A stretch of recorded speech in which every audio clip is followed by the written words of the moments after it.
Hello everyone. तो आज जिस स्टोरी को हम लोग डिस्कस करने वाले हैं उसका नाम है hearts and hands by O Henry. O Henry pen name है American writer William Sydney Porter का। और विलियम सिडनी पॉटर की स्टोरी पढ़ने के पहले आपको एक चीज जान लेनी बहुत जरूरी है कि वो बहुत ज्यादा ह्यूमरस स्टोरी लिखने में बिलीव करते थे और उनकी स्टोरी में एक ट्विस्ट होता था जिसे हम लोग कहते हैं ट्विस्ट इन द टेल, और वो फुल ऑफ सरप्राइजेस से भरी होती थी। उनके एंडिंग्स में ऑलवेज आपको एक सरप्राइज जरूर मिलता है और ये सब चीज उनकी स्टोरीज की हॉलमार्क है। और वो बेसिकली बहुत अच्छे शॉर्ट स्टोरीज लिखा करते थे। अगर आपने उनकी अब तक the last leaf by O Henry and the gift of Magi नहीं पढ़ा है तो प्लीज पढ़ लें, या फिर मेरी वीडियोस उन पे जल्दी आने वाली हैं, आप उनको जरूर चेक करें। And for that you have to subscribe my channel, so please आप सब्सक्राइब कर दे चैनल को और बेल आइकन को प्रेस कर दें। The very outset of the story hearts and hands is on a train जिसका नाम रहता है ईस्ट बाउंड बीएम एक्सप्रेस, जिसमें एक बहुत ही अच्छी ड्रेस में ड्रेस्ड एक यंग औरत बैठी रहती है जिसका नाम रहता है मिस फेयरचाइल्ड। मिस फेयरचाइल्ड देखती है कि एक इंसान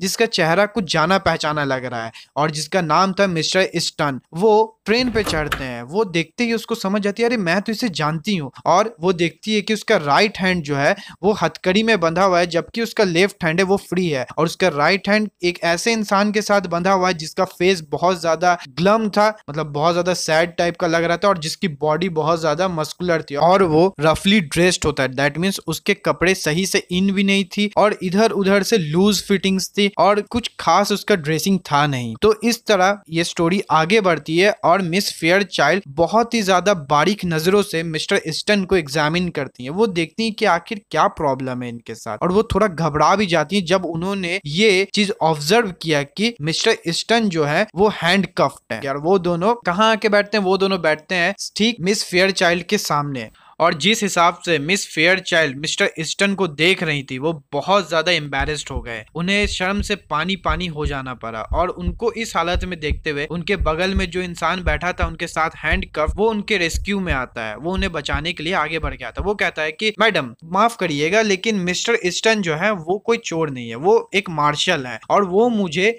मेरे कर्मों की वजह से मुझे लेवेनवर्थ प्रिजन लेके जा रहे हैं और मुझे 7 साल की जेल हुई है क्योंकि मैडम मैंने काउंटर फिटिंग करा है। दैट मीन्स मैंने फॉर्जरी की है, मैंने फ्रॉड किया है और इसके सजा अनुसार वो मुझे लेवेनवर्थ प्रिजन लेके जा रहे हैं 7 साल की कारावास में, 7 साल की जेल के लिए। और ये सुनते ही मानो मिस फेयरचाइल्ड के चेहरे पे एक खुशी सी छा जाती है, एक रिलीफ मिलता हुआ और वो कुछ बुरा सोच रही थी वो उनके माइंड से निकल जाता है। अब वो मिस्टर ईस्टन के क्लोज होने की कोशिश करती है। वो पूछती है कि मिस्टर ईस्टन अपने बारे में कुछ बताइए। तो वो मिस्टर ईस्टन से ये जान पाती हैं कि मिस्टर ईस्टन ने अपनी जो लग्जरियस सी लाइफ थी वॉशिंगटन में वो छोड़ के अब मार्शल वाले जॉब को सीरियसली ले लिया है और वो अब सेटल डाउन हो गए हैं वेस्ट की तरफ। अपना जो इंटरेस्ट है वो दिखाने के लिए मिस फेयरचाइल्ड मिस्टर ईस्टन को ये बताती हैं कि अरे अरे ईस्टन ईस्टन तुम्हें एक बात पता है, मैं बहुत ज्यादा वेस्ट को पसंद करती हूँ, मुझे वहां रहना बहुत ज्यादा पसंद है और मैं चाहती भी हूँ कि मैं वहां सेटल हो जाऊं। ये एक उनके लिए सिग्नल था कि मुझे तुम पसंद हो और मैं तुम्हारे साथ भी रहने का सोच रही हूँ। तो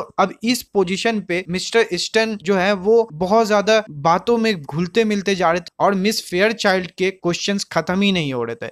और इससे परेशान होके जो सेकंड पैसेंजर है वो मिस्टर ईस्टन को कहता है कि ईस्टन मैंने सुबह से स्मोकिंग नहीं की है तो तुम क्या मुझे स्मोक रूम में लेके जा सकते हो? ईस्टन उसको उसी समय स्मोक रूम में लेके चले जाते हैं और मिस फेयरचाइल्ड को बाय कह देते हैं। तो ये पूरी कन्वर्सेशन को 2 और इंसान सुन रहे थे जो उनके पीछे बैठे थे। उन 2 इंसान में से एक इंसान कहता है कि लुक, ये जो यंग इंसान था दैट मीन्स मिस्टर ईस्टन, ये इसने अपने कम टाइम में ही कितना कुछ अचीव कर लिया है। इसने देखो अपने इतने छोटे से उम्र में ये एक मार्शल बन चुका है। तो जैसे ही फर्स्ट पैसेंजर अपने सेंटेंस को कंप्लीट करता है तो दूसरा पैसेंजर रिप्लाई में कहता है कि भाई साहब मैंने आज तक कभी भी किसी ऑफिसर को ऐसा नहीं देखा कि वो अपने राइट हैंड से क्रिमिनल के लेफ्ट हैंड को हैंड कफ करके रखा हो, हथकड़ी से बांधा रखा हो। तो यहाँ पर एक सडन ट्विस्ट आता है टेल में। वो क्या रहता है, हमें ये पता चलता है कि मिस्टर ईस्टन जिसको अब तक हम लोग मार्शल समझ रहे थे वो मार्शल नहीं था, वो एक क्रिमिनल था, बल्कि वो वही इंसान था जिसने फ्रॉड किया था और उसे ही जेल लेके जाया जा रहा था। उसे ही लेवेनवोर्थ प्रिजन लेके जाया जा रहा था और 7 साल की सजा उसे ही होती है।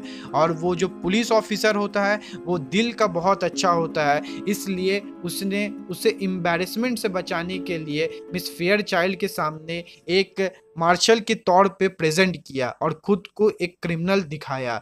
तो ये हुआ हर्ट, दिल का अच्छा। और हैंड की बात करें तो हैंड तो ड्यूटीफुल थे, वो जानते थे कि क्रिमिनल को किस तरह पकड़े रखना है, इसलिए उसने हथकड़ी से मिस्टर ईस्टन को बांधे रखा। तो ये हुआ हैंड। तो ये पूरा टाइटल हर्ट्स एंड हैंड्स हमें यही समझाता है कि दिल जो था वो दिल का बहुत अच्छा था और वो चाहता था कि उससे एम्बैरेसमेंट से बचाया जाए और उसकी बेइज्जती ना की जाए। लेकिन वो हैंड जो थे, वो हैंड बहुत ज़्यादा अपने काम को समझते थे, वो जानते थे कि उनका काम क्या है, इसलिए वो क्रिमिनल को अपने हाथों से जकड़े रखे।